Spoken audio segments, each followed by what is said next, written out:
pasar al segundo tema, la soteriología.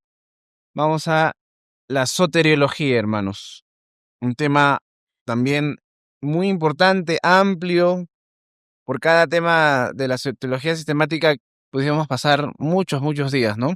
Vamos a comenzar. Ahí está el contenido. Hoy vamos a avanzar hasta el Ordo Salutis. Y bueno, el día jueves y viernes vamos a desarrollar precisamente el Ordo Salutis, ¿no? Prácticamente el Ordo Salutis es la soteriología, ¿no? La soteriología reformada. Como toda doctrina, de las Escrituras, no es esta un ejercicio meramente intelectual, ¿no? Vamos a ver el corazón del Evangelio, hermanos. El Evangelio. Y vamos a ver ese Evangelio revelando al Dios soberano que rescata pecadores indignos solamente por gracia, a través de la fe, solamente en Cristo, para la gloria de Dios, ¿no? Así que vamos a desarrollar ese tema muy importante en la teología reformada. Es tan importante, hermanos, y tan latente esta cuestión que, digamos, la etiqueta calvinista. Cuando alguien dice, sí, yo soy calvinista, ¿qué está queriendo decir? Levanten la mano los calvinistas. Yo soy calvinista, ¿no? Yo soy calvinista. Pero, ¿qué quieres decir con que eres calvinista, no? Que sigues y que crees la soteriología reformada. La soteriología reformada, ¿no? Entonces, es una identificación, una etiqueta, ¿no? Obviamente, nuestra identidad está en Cristo, pero el desarrollo y madurez de nuestro conocimiento va tomando forma y esos conceptos estructurados le ponemos nombre y se ha quedado con la etiqueta de calvinista, ¿no? Alguien puede decir simplemente, no, yo soy bíblico, ¿no? Yo soy bíblico. Pudiésemos ponerlo así, ¿no? Yo soy bíblico. Está bien, ¿no? Pero un arminiano también dice que es bíblico, ¿no? Entonces, para, digamos, establecer hermanos, las etiquetas son importantes. Las etiquetas son importantes, ¿ok? Tampoco digo que simplemente hay que usarlas y ya hay que tener cuidado, ¿no? De nuevo, hay que tener cuidado. No debemos ser, en este sentido, ¿no?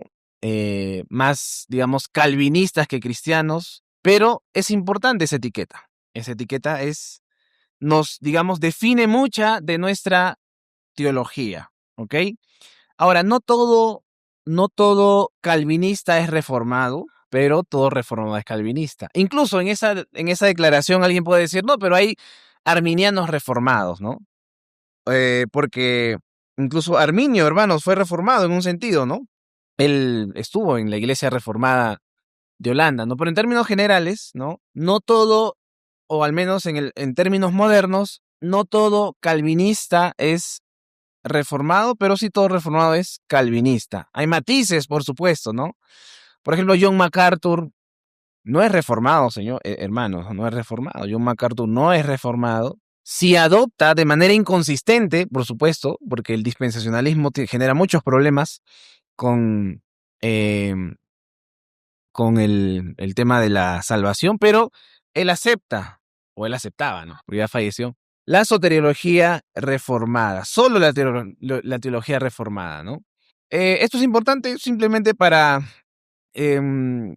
tener claro estos conceptos, ¿ok? Entonces vamos a revisar pasajes relevantes, vamos a ver una perspectiva histórica, un repaso, siempre es bueno un repaso histórico. Entonces vamos por la definición. Primero, Herman Bavinck. Herman Bavinck es un autor muy importante. Autores importantes que deben leer Herman Bavinck, ¿no? Vamos a citar también a Joel Vicky, a Gerardus Voss y a Lois Berkhoff, ¿no? Él dice, la aplicación de la obra de Cristo a la salvación de los suyos mediante el Espíritu Santo debe enfocarse teológicamente desde el punto de vista de Dios. Porque la salvación viene ¿de quién? De Dios. ¿Ven cómo Bavinck relaciona la neumatología con la soteriología y la obra de Cristo, pero desde un punto de vista de Dios. Podríamos discutir acerca de los distintos puntos de vista soteriológicos, el arminianismo, molinismo, calvinismo, amyraldianismo y todos los sismos, pero hay algo que distingue a esas posiciones. En una época de mi vida, no estaba definido, ¿no? Vamos a ver, vamos a explicar. Quiero saber, ¿no? Quiero definirme, ¿no? Porque en esa época, en el 2014 aproximadamente, William Lane Craig, un famoso filósofo, impulsaba algo llamado molinismo, ¿no? Digamos que es el intento es una tercera vía entre el arminianismo y calvinismo, pero en términos generales es un arminianismo filosófico, y una de las cosas que determinó mi camino hacia la teología reformada fue que la salvación viene del Señor. Y por ahí hay que empezar, hermanos. Es cierto, hay una responsabilidad humana, pero en última instancia todo es para la gloria de Dios. Todo es para la gloria de Dios. Y yo dije, bien, o sea, estas posiciones del arminianismo o el molinismo tratan por sobre todo de salvaguardar la libertad del hombre, sea cual fuese la definición que tengan ellos, pero la Escritura es un libro en el que enfatiza la obra de Dios. Y por eso que desde ese punto de vista y desde ese momento yo dije, bueno, creo que es lo más consistente con las Escrituras seguir el camino de la teología reformada. Entonces, antes de definir la soteriología, hermanos, debemos considerar su centralidad. Debemos considerar su centralidad. Esto es lo que dice Gerardus Voss. Además, en la economía, ven que no era por gusto esos términos al inicio. ¿Qué es la economía, hermanos? A ver, ¿alguno me puede decir qué es la economía? ¿A qué se refiere Gerardus Voss con economía? Claro, claro, a la administración, ¿no? De cómo la Trinidad ejecuta la salvación, ¿no? Además, en la economía en un sentido más restringido, es decir, en la economía de la salvación, las personas de la Trinidad existen en una confraternidad judicial. Nada puede suceder sin que cada una esté involucrada judicialmente. Entonces, tenemos que ver la soteriología desde un punto de vista teológico, particularmente partiendo que la Trinidad está involucrada. La Trinidad está involucrada. El Padre como juez representa la santidad violada y es iracunda en el sentido en que está airado todos los días con el impío. ¿Ok? Dios está airado todos los días con el impío, ¿no? Éramos objetos de la ira de Dios, éramos hijos de ira, hijos de desobediencia. ¿Está bien? Nada puede, entonces, pero al mismo tiempo el pensamiento de la salvación brota en la profundidad de su corazón paternal y manda ¿a quién? Al Hijo como mediador. Es un padre juez, es un padre que no tolera el pecado, por supuesto, pero a la vez el amor lo impulsa a enviar a su Hijo unigénito para que todo aquel que en él cree no se pierda, mas tenga vida eterna. Y en la soteriología, el Espíritu Santo es quien aplica la salvación, como ya hemos estudiado en neumatología. El Hijo realiza la obra de mediador, pero lo hace oficialmente por amor al Padre. ¿Qué dice constantemente Jesús en Juan? Mi comida y mi bebida es hacer la voluntad de mi Padre. Y la voluntad del Padre en relación ¿a qué? Al plan redentor. ¿Ok? El Hijo realiza la obra del mediador, pero lo hace oficialmente por el Padre a través del Espíritu, y a través del Espíritu aplica sus méritos. El Espíritu Santo obra en los corazones de los elegidos, pero lo hace por amor al Padre y al Hijo. Ahí vemos también destellos, vestigios y revelación de cómo, ¿no? De cómo es la Trinidad, ¿no? Hemos visto que el Espíritu Santo se relaciona bastante con el amor. Entonces, hermanos, es central esto, ¿no? Es central. Además, también Charles Hodge habla, ¿no? Las Escrituras hablan de una economía de redención, el plan o propósito de Dios en relación con la salvación de los hombres. Lo llaman en referencia a su revelación completa en el momento del advenimiento, ¿no? O economía, tú, pleromatos, ton kainon, es decir, la economía del cumplimiento de los tiempos, ¿no? Efesios 1:10 nos revela esto, ¿no? Nos revela que ese plan que antes estaba oculto, ahora se ha revelado. Vamos a leer Efesios 1:10. Dice, de reunir todas las cosas en Cristo, en la dispensación del cumplimiento de los tiempos, así las que están en los cielos como las que están en la tierra. Ese texto nos dice que hubo un tiempo, ¿no? En el que, y como leímos creo que ayer, hay una parte en donde Pablo habla del Hijo, del Padre, del Hijo y del Espíritu Santo, ¿no? Y cómo dentro de este contexto habla de una dispensación del cumplimiento de los tiempos. Entonces, la soteriología solamente es posible porque la Trinidad se ha comprometido a salvar al hombre. Fuera de la voluntad de Dios no habría salvación. No habría nada para el hombre. La economía del cumplimiento de los tiempos. Se declara que es el plan de Dios en relación con su reunión en un cuerpo armonioso de todos los objetos de la redención, ya sea en el cielo o en la tierra. También se le llama el misterioso propósito plan que había estado oculto durante siglos en Dios, que era el gran diseño del Evangelio revelar y que tenía como objetivo dar a conocer a los principados y potestades por la Iglesia la multiforme sabiduría de Dios. Este plan solamente fue posible porque Dios lo realizó. Miren lo que dice Romanos.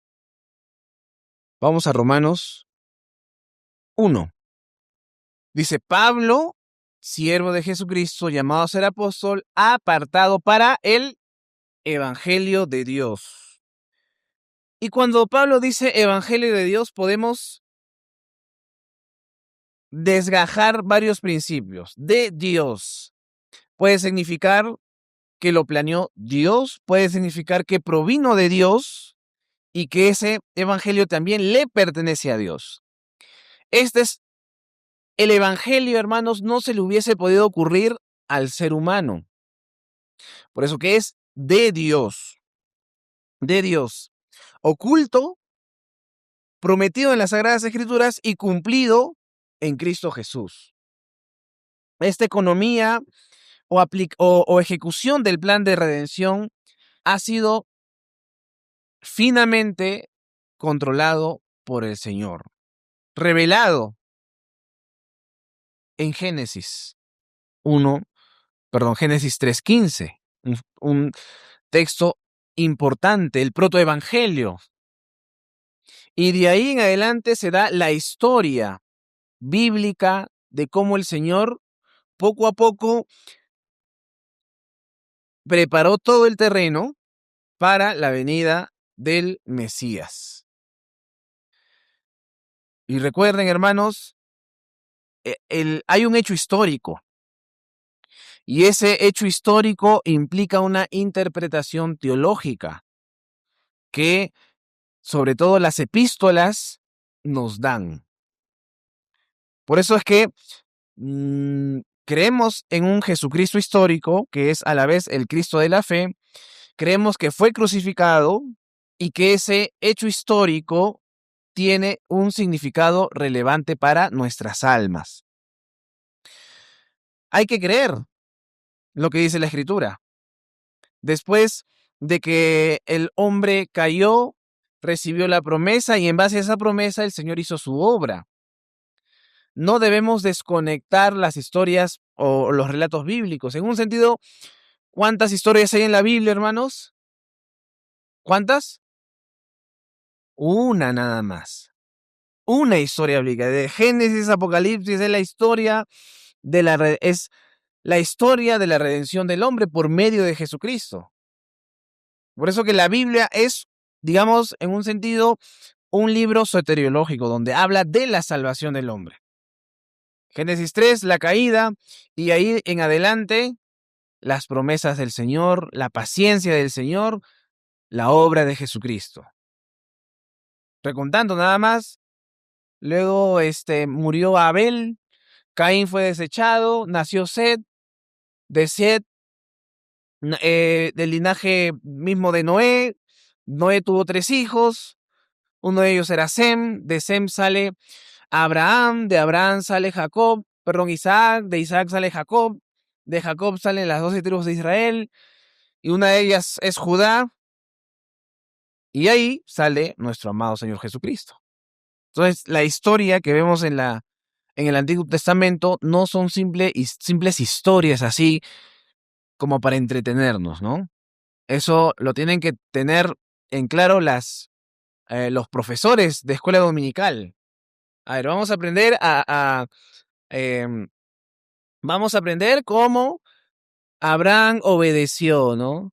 Vamos a aprender cómo Adán desobedeció. ¿Cuál es la lección de hoy? No hay que desobedecer a Dios, hay que creer como Abraham, pero ¿creer en quién? ¿Y por qué? ¿Qué implicaciones tuvo Adán, la desobediencia de Adán? ¿Por qué es tan grave? Es un reto para ustedes entonces enseñar bien el Antiguo Testamento. ¿Qué conexión tiene Esther con el Evangelio? ¿Qué conexión tiene Crónicas con el Evangelio? Porque es la historia de la salvación, de la redención del hombre. Es así que es importante tener en cuenta el estudio de la soteriología. Vamos a ver la etimología. Soteria significa salvación, liberación o preservación. En la Biblia aparece unas 158 veces aproximadamente, denotando rescate de peligro, rescate de enfermedad o de muerte espiritual, salvación de enemigos, Romanos 1:16, el poder de Dios para salvación. O sea, porque no me avergüenzo del Evangelio, porque es poder para salvación. Logos denota palabra, razón, y aquí en este contexto, discurso racional sobre la salvación. Sobre la salvación. Entonces, etimológicamente, soteriología simplemente es el estudio de la salvación, el estudio básicamente de la obra de Cristo. Básicamente la obra de Cristo y su aplicación. El término surgió en la teología sistemática de la posreforma, aunque sus raíces están en los padres como Ireneo. Es decir, de nuevo, ¿no? Todos los términos de teología sistemática o bien se establecieron en la Edad Media o en la era de la posreforma. Pero los conceptos ya estaban ahí. Los conceptos ya estaban ahí. Por ejemplo, padres como Ireneo, quien defiende la salvación como la recapitulación en Cristo, ¿no? Así como Adán cayó, Cristo salvó. En la tradición reformada, Francisco Turretin, otro autor que también tienen que leer. Francis Turretin o Francisco Turretin, o Turretini, como dicen algunos. Él, Francisco Turretin, teólogos como él, la sistematizan como Ordo Salutis.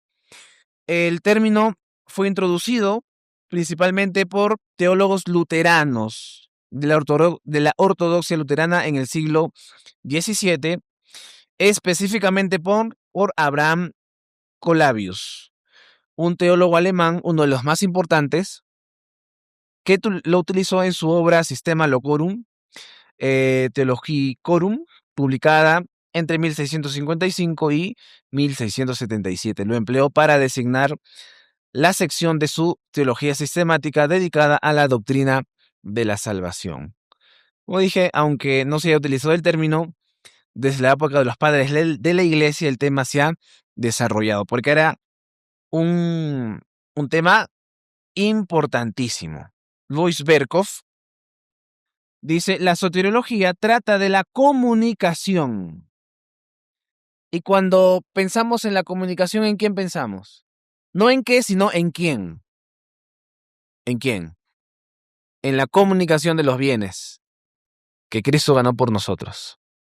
A ver, ¿en quién pensamos? El Espíritu Santo. El Espíritu Santo comunica las bendiciones de lo que ganó Cristo.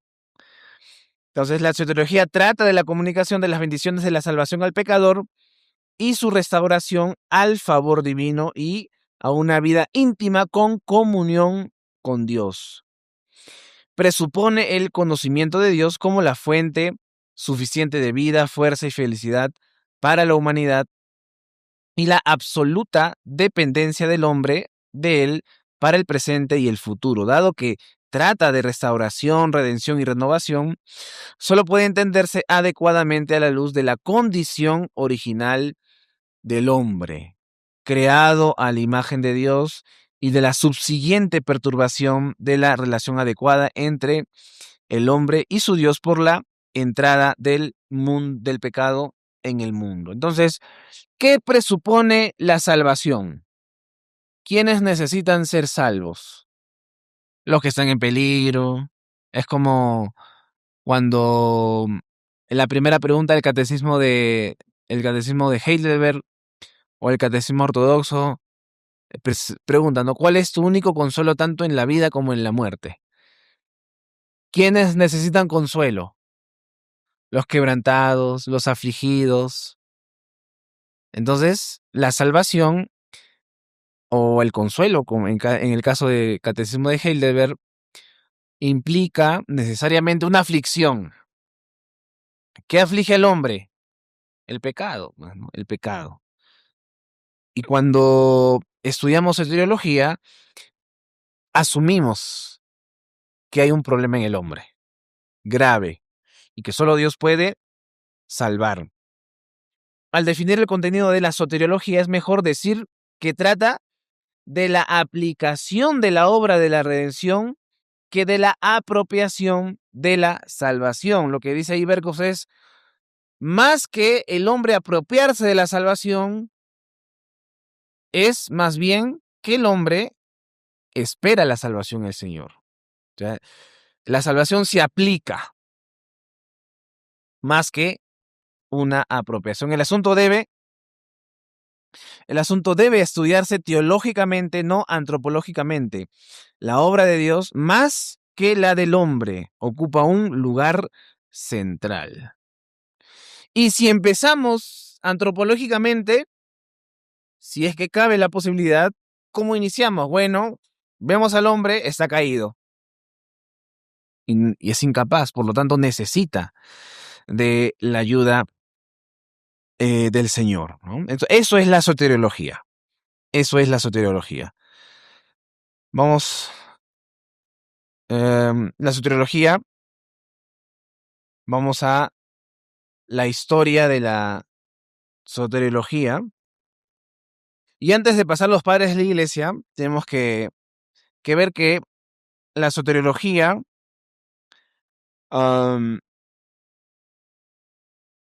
empieza no en los padres de la iglesia, sino más bien en las escrituras. ¿Cuál es antes de Cristo, la mayor liberación que Dios hizo a su pueblo? Éxodo, ¿cierto? Es un patrón y es una prefiguración a Cristo. Y, por supuesto, en el Nuevo Testamento vemos la cruz. Ahora vamos a los padres apostólicos y los padres apologetas del siglo I al II. Clemente de Roma en su epístola enfatiza justificación por fe, no por obras. Ignacio de Antioquía ve la salvación en la encarnación. Justino Mártir integra la filosofía, salvación como conocimiento de Dios, así como la Trinidad, o la teología trinitaria prenicena, es decir, antes del 325, vamos a ver cosas muy extrañas, ¿no? Para nosotros. Eso no significa que no dejemos de leerlo, ¿no? Es, digamos, sobre todo a los estudiantes de seminario, tienen que hacer un esfuerzo por al menos leer la Didaché o la Epístola a Clemente o estos tipos de literatura, ¿no? Para saber el desarrollo y también es un reconocimiento de que Dios también ha iluminado siempre a su pueblo, ¿ok? Entonces, vamos a ver una combinación, ¿no? Vamos a, a ver desarrollo doctrinal en algunos padres de la iglesia. Vamos a ver que van a relacionar de manera un poco, digamos, al límite, ¿no? De creer en las obras, en la salvación por obras, ¿no? Pero recuerden que es una época en la que se está desarrollando las doctrinas. Ireneo de Lyon defiende la salvación como recapitulación, es decir, Cristo revierte la caída de Adán. Tertuliano afirma la gracia contra el gnosticismo dualista, es decir, que el gnosticismo dualista básicamente dice que la materia es mala y lo espiritual es bueno. Concilios y teólogos posteriores en Nicea, Calcedonia, definen la cristología, ¿no? Cristo como Dios hombre necesario para la expiación. Atanasio, lean hermanos esa obra sobre la encarnación, muy buena obra. Argumenta, se hizo hombre para que nosotros fuésemos dioses. Ahora, ahí Atanasio no es alguien que crea que nosotros vamos a ser dioses en el sentido divino, sino que, así como dice en 2 de Pedro 1:4, Dios, se nos van a comunicar los favores divinos para tener una comunión con Dios, deificación por gracia. O sea, no está diciendo que vamos a ser literalmente dioses, sino que nos van a hacer, por medio de Cristo, vamos a participar de los dones divinos que Él nos dice en su palabra. Y ese es el desarrollo de la soteriología. En Agustín, hermanos, también es el teólogo más influyente en los reformadores. Él luchó contra precisamente el pelagianismo, como dice la literatura teológica, ¿no? Agustín es el campeón de la soteriología, así como Atanasio el campeón de la Trinidad. Agustín es considerado el teólogo más influyente en la soteriología occidental postbíblica, es decir, post-canon. Sus tratados contra el pelagianismo, herejía que enfatiza el libre albedrío humano sobre la gracia divina, marcan el inicio de discusiones detalladas sobre la salvación como un don de Dios, no merecido por obras humanas. ¿Quién era Pelagio? Pelagio era un monje inglés que negaba, o sea, cuando tú niegas la caída radical del hombre, aceptas de manera inconsciente otras cosas. Si el hombre, por ejemplo, es o tiene algún atributo bueno, capaz, aparte de la gracia, de creer en el Señor, entonces, ¿para qué Jesucristo murió? Y así podríamos ir. En sus tratados teológicos, ¿no? En el primero dice sobre méritos y el perdón de los pecados. Ahí, en esa primera obra, Agustín defiende el pecado original heredado de Adán y la necesidad de la gracia divina para la salvación. ¿Cuál es el pecado original? El pecado original, pues, es lo que Adán hizo, ¿no? Pecado original heredado es el principio, ¿no? No es el pecado, no es el primer pecado, sino es el principio de concupiscencia. Por cuanto Adán fue nuestra cabeza, heredamos todo de él, todos los maleficios, ¿no? A causa de su pecado. Y por eso hay una necesidad de la gracia divina. En la segunda obra sobre el Espíritu y la letra, explora cómo la salvación viene por la gracia del Espíritu, no por el cumplimiento literal de la ley mosaica, basándose en Romanos 7 y 8. Sobre la gracia y el libre albedrío, reafirma que la salvación es por gracia, pero el ser humano coopera libremente, ¿no? Y ahí trata de resolver esa tensión entre la predestinación y la libertad. Estas obras influyeron en la teología posterior de Lutero y Calvino. Vamos a ver un poco de Martín Lutero. En su tesis, en sus 95 tesis, la cautividad babilónica, ataca las indulgencias. O sea, pensar en Martín Lutero es pensar en la soteriología de la sola fe, ¿cierto? Afirma la voluntad esclava, la gracia soberana. Juan Calvino, en sus instituciones, detalla el ordo salutis, la unión con Cristo por fe, la regeneración por el Espíritu, la elección incondicional, la expiación definida, influencia tomista, ¿no? Gracia como luz divina. Las confesiones reformadas afirman de manera evidente, hermanos, ¿no? La de Habsburgo, el catecismo de Heidelberg, los cánones de Dort, que fueron fundamentales para establecer lo que nosotros conocemos como el tulip, ¿no? Los 5 puntos de calvinismo o los 5 puntos de las doctrinas de la gracia. La Confesión de Fe de Londres, la de Westminster. Hay capítulos, ¿no? Donde hemos leído el día de ayer que hablan del llamado eficaz, la justificación, la santificación, incluso las buenas obras. Puritanos como John Owen también ya hay un desarrollo mucho más estructurado de la soteriología. Y bien, esto ha sido un breve repaso, pero quisiera mencionar algunos más. En el avivamiento, por ejemplo, aparece John Wesley, que enfatiza la perfección cristiana. La perfección cristiana aparece en el siglo XIX Charles Finney, que prácticamente es un pelagiano moderno. Teologías sistemáticas, dispensacionales, donde parten, ¿no? la escritura en dos literalmente, antiguo y nuevo, y tienen posturas que, si pensamos bien, las consecuencias lógicas son muy problemáticas.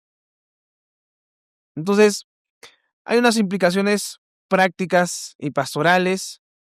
Históricamente, hermanos, la soteriología equilibra la gracia y la responsabilidad. A veces la gente dice, no, ustedes los reformados no creen en el libre albedrío.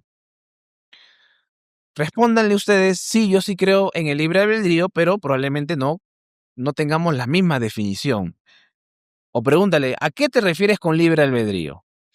Literalmente, en la Confesión de Londres hay un capítulo llamado de libre albedrío.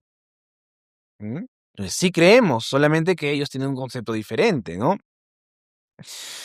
Em, entonces, por ejemplo, ¿no? Estudiando la historia de la soteriología, ¿cuánta relevancia tiene conocer, por ejemplo, el pelagianismo? Mucha, ¿cierto? Porque vemos tantas iglesias influenciadas por ello. El llamado al altar, que en sí mismo de repente puede tener alguna utilidad, podríamos hacer alguna salvedad, porque de repente, ¿no? Pero pensar que a través de una oración ya eres salvo, o decir que el Jesucristo ha hecho el 99% y nosotros debemos hacer el 1%, eso es. O sea, son enseñanzas terribles. Vamos a pasar al Ordo Salud. Vamos al Ordo Salutis. Al Ordo Salutis. Este tema es el eje, hermano, sistemático de la soteriología. Delinea el orden lógico y teológico en que Dios aplica soberanamente la salvación a los elegidos desde la eternidad hasta la gloria futura. El Ordo Salutis, en la manera en cómo los reformadores lo hicieron, enfatiza, ¿no? A partir del llamado en adelante, y obviamente implica, ¿no? La elección y la predestinación. ¿Qué es Ordo Salutis, hermanos? ¿Qué es Ordo Salutis? El Ordo Salutis es un término latino. Es un término latino. El orden de la redención, prácticamente es la definición, es la aplicación de la salvación, applicatio salutis, ¿no? Ustedes leen libros de teología, algunos van a tirar así términos latinos, pero no se asusten, todo tiene significado. Entonces es la aplicación de la salvación, y la pregunta relevante no es, antes que nada, ¿qué debo hacer qué debe hacer uno para ser salvo? Sino que, ¿qué hace Dios en su gracia para que la iglesia participe de la salvación completa adquirida por Cristo? Cuando pensamos en el orden de la salvación, debemos pensar, ¿qué ha hecho Dios? ¿Qué ha hecho Dios? No qué debo hacer qué debo hacer para ser salvo. Hay un lugar para esa pregunta. Hay un lugar para esa pregunta. Así como cuando Pedro evangelizó y los varones, ¿no? Ahí estaban ahí. Varones, ¿qué hacemos? ¿No? ¿Qué hacemos? Arrepiéntanse y bautícense para perdón en el nombre del Señor Jesús, para perdón de pecados. Pero si ustedes se dan cuenta, en la misma predicación de Pedro también se enfatiza lo que Dios hizo. Y cuando Pedro habla acerca de lo que el ser humano hizo, habla sobre cómo ataron a Jesucristo, cómo lo entregaron y lo asesinaron. La aplicación de la salvación es una obra que debe enfocarse teológicamente, no antropológicamente, que tiene al Espíritu Santo como su autor y que puede llamarse su obra especial. Aquí está la unión, y aquí convergen la soteriología y la neumatología. Todo el camino de salvación es la gracia aplicativa del Espíritu. Todo el camino de salvación es la gracia aplicativa del Espíritu. De repente puedo preguntar mañana en el cuestionario, ¿cómo define Herman Babbing como el camino de salvación? Y ustedes deben responder, es la gracia aplicativa del Espíritu, del Espíritu Santo. Un buen resumen para combinar estos dos conceptos, ¿no? Y hablando de del orden de la salvación, antes de ello, tenemos que pensar en la unión con Cristo. Justo un hermano me preguntaba que el tema de la unión mística, ¿no? Los hermanos tienen que leer un libro que habla de la unión con Cristo. La unión con Cristo es fundamental para pensar en la soteriología. En Efesios, por ejemplo, se repite, y no solamente en Efesios, sino que en todas las epístolas de Pablo hay una frase que es en Cristo, en Cristo, en Cristo. Mientras Cristo, dice Calvino, permanezca fuera de nosotros y estemos separados de él, todo lo que ha sufrido y hecho por la salvación de la raza humana permanece inútil y sin valor para nosotros. Nadie puede decir que es salvo si es que primero no ha visto a Cristo con fe. Nadie. Todo lo que uno pueda escuchar acerca de los beneficios de la cruz son inútiles para él, a menos que Cristo sea para él todo. El Espíritu Santo, aquí de nuevo la conexión, el Espíritu Santo es el vínculo por el cual Cristo nos une eficazmente a sí mismo. Cuando el Espíritu Santo nos une a sí mismo con Cristo, podemos decir como Pablo, ya no vivo yo, sino que ¿quién vive en nosotros? Cristo. Cristo vive en nosotros. La vida de Cristo es nuestra vida. Y su muerte también es nuestra muerte. Cuando decimos que estamos unidos a Cristo, es una identificación tal, que la vida de Cristo es tu vida.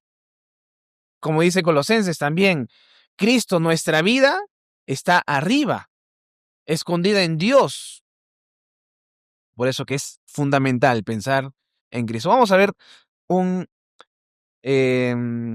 término, una definición mucho más técnica del Ordo Salutis, hermanos. Es un poco largo, pero es útil, bastante útil, hermanos. Richard Müller nos es bastante útil, la verdad, muy útil.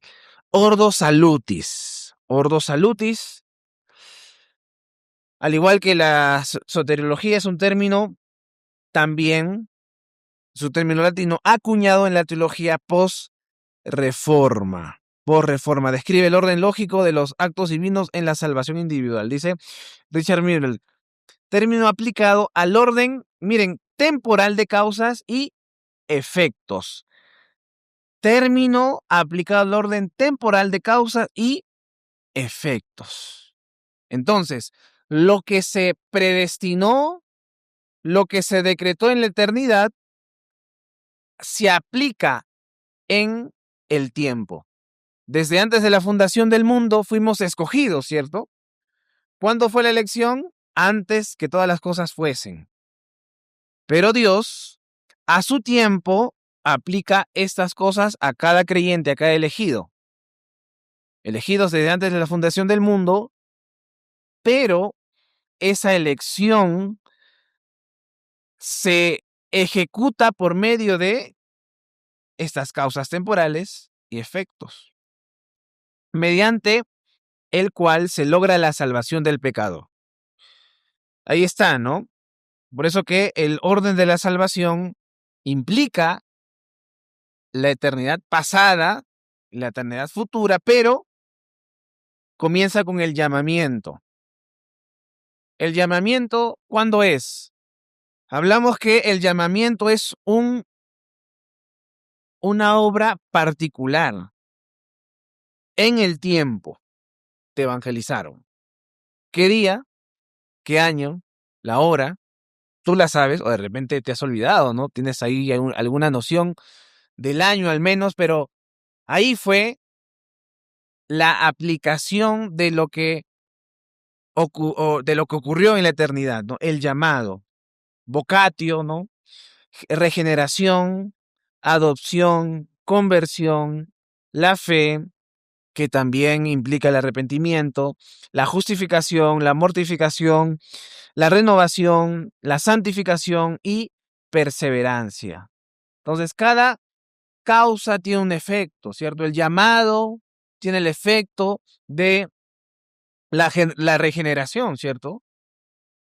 Cuando Jesucristo llamó a Lázaro, ¿cuál fue el efecto? La vida. La vida.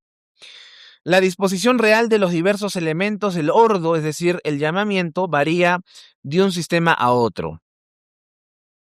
Algunos dicen que la regeneración es posterior a la fe. Varía, pero nosotros tenemos este orden, el orden reformado. Debido a su énfasis en el decreto eterno y su ejecución en el tiempo, los reformados desarrollaron la idea de un ordo salutis en detalle en los siglos XVI y XVII, antes del desarrollo de una estructura similar en el luteranismo. Sin embargo, el término ordo salutis no se usaba en la era de la ortodoxia temprana o alta, ni se identificaba estrictamente el orden preciso ni el número de términos que pertenecían al orden. Más bien se utilizaba el término catena áurea o la cadena de oro. Mañana voy a enseñarles, ¿no? Sobre todo hay una estructura de orden de la salvación de William Perkins, que es bastante detallado, es bastante grande, pero incluso él tiene un libro llamado Catena Áurea o cadena de oro. El término ordo salutis en sí es de origen tardío y se suele pensar que surgió a principios del siglo XVIII, como descriptor de la serie de términos desarrollados con referencia a romanos. Entonces, este es el término técnico de ordo salutis. Quédense con el primer término, ¿no? O la primera parte, ¿no? Término aplicado al orden temporal de causas y efectos mediante el cual se logra la salvación del pecador. Término aplicado al orden temporal de causas y efectos mediante el cual se logra la salvación del pecador. Yo mañana quizá pregunte, ¿no? ¿Qué es el orden? ¿Qué es el ordo salutis? ¿Qué es el orden salutis? Luis Bercos también nos da una definición mucho más corta. Dice, describe el proceso mediante el cual la obra de salvación, obra en Cristo, se realiza subjetivamente en los corazones y vidas de los pecadores. También pueden responder así. Proceso mediante el cual la obra de salvación, obra de Cristo, se realiza subjetivamente en los corazones y vidas de los pecadores, ¿no? Su objetivo es describir su orden lógico y también en sus interrelaciones, las diversas acciones del Espíritu Santo en la aplicación de la obra de redención. El énfasis no está en lo que el hombre hace al apropiarse de la gracia de Dios, sino en lo que Dios hace al aplicarla. Por eso que creo que un término clave para pensar es aplicación. Aplicación. Cómo Dios aplica la salvación. Aplicación. No sé cuántas veces, recién, digamos, reflexionando y pensando ahora, he dicho bastantes veces esa palabra.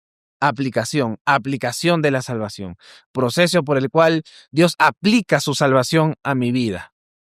El ordo salutis también puede ser una definición válida también, ¿no?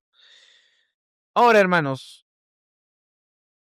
yo les pregunto, ¿hay justificación bíblica para el ordo salutis? ¿Está en la Biblia? ¿Ustedes creen que hay una justificación? La respuesta es que si bien la Biblia no nos da un orden literal o explícito de ese proceso de salvación, sí nos ofrece una base suficiente para dicho orden. ¿Ok? La Biblia sí nos ofrece esto. La aproximación más cercana a este orden de la salvación es Romanos 8, del 29 al 30. Vamos a leer ese texto. Vamos a Romanos 8, 30. Obviamente, hermanos, no van a encontrar la palabra ordo salutis en la Biblia, pero sí el concepto. Romanos 8, 28. Y sabemos que a los que aman a Dios, todas las cosas les ayudan a bien. Esto es, a los que conforme a su propósito son llamados. ¿Aquí qué implica? O sea, Él llama con un propósito. Dios llama con un propósito. ¿Qué es primero? ¿El llamado o el propósito? El propósito, ¿no?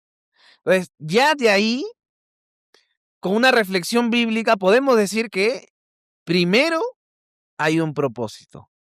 Y según ese propósito, Dios llama. Dios llama. El 29, porque a los que antes conoció. Ahí vemos un lenguaje, digamos, cronológico, ¿no? Antes conoció. Antes conoció. Es esta palabra, hermanos, conocer, una que solamente implica información. No, ¿cierto? Conocer implica intimidad. Entonces, Dios conoció, pues Dios se propuso algo, conoció de manera íntima, al menos desde su perspectiva, y los predestinó para que fuesen hechos conforme a la imagen de su Hijo. Entonces ahí vemos, ¿no?, que hay un propósito, un llamado. Además, hay una predestinación. Hay un conocimiento, digamos, unilateral de quien elige. Y esos son predestinados con un propósito. ¿Cuál es ese propósito? Que sean hechos conforme a la imagen de su Hijo. Además, ¿no?, dice acá, el 30, y a los que predestinó, estos que predestinó ya implica un conocimiento, como vimos, un conocimiento íntimo, como vimos en los versículos anteriores. Y a los que predestinó, a estos también llamó. Y a los que llamó, a estos también justificó. Y a los que justificó, a estos también glorificó. Lo interesante es que todas estas palabras están en algo que se llama aoristo, ¿no?, que implica una acción ya realizada. En los ojos y desde la perspectiva del Señor, como dijo Pablo, Dios es el único que hace que las cosas que no son ahora sean hechas. En la eternidad o desde la perspectiva del Señor, cada elegido ya está glorificado. Entonces vemos, no es un orden del proceso exhaustivo, porque ahí no está, y a los que antes predestinó, a estos llamó, y a los que llamó, a estos regeneró, y a los que regeneró, a estos también adoptó, etcétera, etcétera. Pero sí podemos ver, al menos en términos generales, que hay un proceso, un orden que a la luz de otros versos podemos ahí incluir a estos otros términos como la regeneración, la adopción, santificación, etcétera, ¿no? Entonces, si bien es cierto, la Biblia no nos da un ordo salutis claro y preciso, sí hace dos cosas, ¿no? En primer lugar, nos proporciona una enumeración muy completa y rica de las operaciones del Espíritu al aplicar la obra de Cristo, como ya lo hemos hecho, ¿no? El Espíritu Santo llama, el Espíritu Santo regenera, y todo ello, y juntándolo, obtenemos el ordo salutis. Y número 2, indica en muchos pasajes de diversas maneras la relación que existe entre diferentes movimientos en la obra de la redención. Por ejemplo, somos justificados por la fe, por medio de la fe. Y ahí hay un orden, ¿cierto? Justificados pues por la fe, por medio de la fe somos justificados. Analizando eso, ¿qué es primero, la justificación o la fe? La fe, claro, la fe. En el orden, en este proceso, obtenemos la fe por medio del Espíritu Santo, por medio de la regeneración, creemos, vemos a Cristo con esa fe y somos cubiertos con la justicia del Señor. Por otro lado, en Efesios nos dice que fuimos adoptados. Y Dios no adopta a alguien que no sea apto. ¿Y qué es la justificación? Es la manera en cómo Jesucristo nos viste de su justicia. Y ya el Padre no ve a David, a mí, sino ve a quién, a Jesucristo. Y por lo tanto dice, este es mi Hijo amado en quien tengo complacencia. Entonces ya vemos un proceso y un orden, ¿no? Somos liberados, por ejemplo, del pecado para convertirnos en siervos de la justicia. Somos adoptados como hijos, recibimos el Espíritu Santo que nos da seguridad. Y a lo largo de todo, de toda la historia bíblica y a lo largo de las declaraciones doctrinales de Pablo, podemos decir con seguridad que hay un orden de salvación. Finalmente les quiero compartir, esto lo tomé de Joel Vicky, ¿por qué también creer en el orden de la salvación? La salvación se asemeja a una historia en que tiene un principio, un medio y un final. Cristo cumplió completamente la redención de su pueblo. Sin embargo, a los que le pertenecen no se les da inmediatamente y completamente su herencia. Miren, Dios es más sabio que nosotros. Si Dios, algunos piensan, ¿no? Oye, ¿por qué Dios ya no me glorifica de una vez, ¿no? O sea, ya. Bueno, Dios es más sabio que tú y yo. Y hay un proceso, hay una historia. ¿Por qué inmediatamente después de que Adán cayó, Jesucristo no se encarnó de inmediatamente, ¿no? No, Dios es más sabio. Dios es mucho más sabio. Dice, Dios no imparte la plenitud de su salvación al pecador en un solo acto. Más bien, Dios aplica la salvación a las personas en un proceso que involucra una serie de actos. La Biblia habla de la salvación en el pasado como un hecho consumado para los creyentes. Literalmente dice, han sido salvados en Efesios 2:5. Es decir, colocado en un estado de salvación. En otros pasajes de la Escritura, la salvación se describe como un proceso. Están siendo salvos. La salvación también se presenta como un evento futuro. Por ejemplo, en 1 de Pedro, ¿no? Que vamos a alcanzar la salvación. En un sentido, la salvación, cuando Pablo dice, ¿no? Todo aquel que invoque el nombre de Jesús será, ¿qué? Salvo. Será salvo. ¿En qué sentido lo hace ahí? Podemos decir que en el sentido de la justificación, es decir, que va a ser redimido y cubierto con la justicia del Señor. Cuando dice que están siendo salvos, ¿de qué aspecto de la salvación está hablando? De la santificación. Y en 1 de Pedro habla de la glorificación. Entonces, es evidente, hermanos, que la Biblia habla de procesos. Número 2, la salvación se asemeja a una historia que tiene un principio, un medio y un final, ¿no? Principio, ¿no? El llamado, final, la glorificación. La salvación implica distintos actos divinos que se relacionan entre sí. La salvación, el texto clásico del orden de la salvación. Aquellos que son llamados, perdón, aquellos que han sido predestinados van a ser glorificados. Van a ser glorificados. John Murray dice, cuando pensamos en la aplicación de la redención, no debemos pensar en ella como un acto simple e indivisible. Comprende una serie de actos y procesos. Cada uno tiene su propio significado, función y propósito distintos en la acción y la gracia de Dios. Número 3. La salvación es obra del Dios de orden.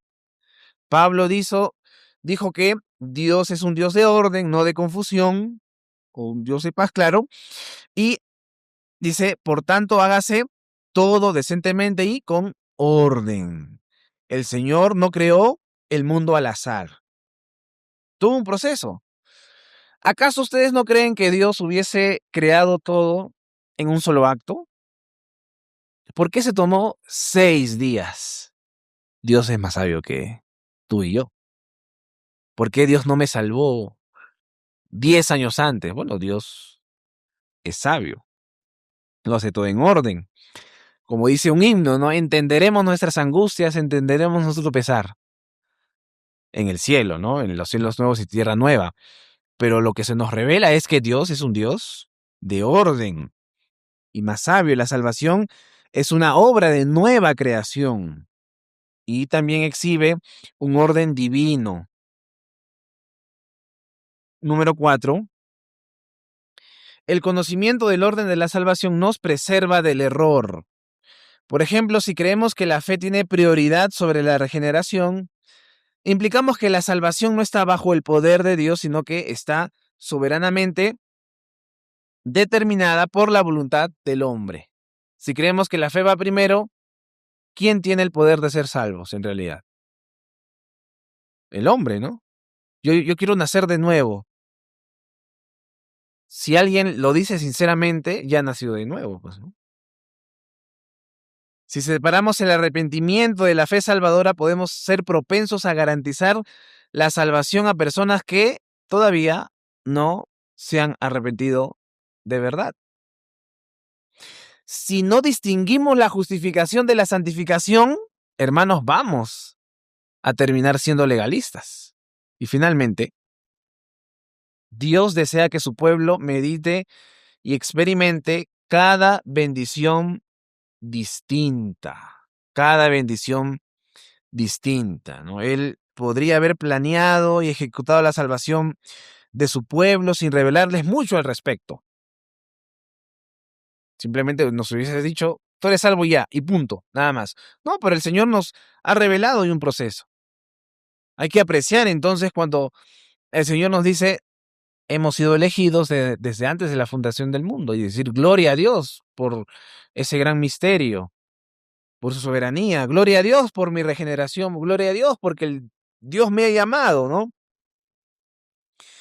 Sin embargo, aunque el hombre no podía concebir las cosas que Dios ha preparado para los que le aman, Dios las ha revelado por su Espíritu. Dios desea que su pueblo no solo conozca estas bendiciones en su mente, sino que también las experimente en su corazón para glorificarlo. Como dice el Salmo, ¿no? Has aumentado, Señor, oh Jehová, tus maravillas. Y cuando reflexionamos sobre nuestra propia salvación, aumentan las maravillas de Dios y glorificamos su nombre. Por eso es importante que tú y yo estemos apercibidos de esta doctrina, hermanos.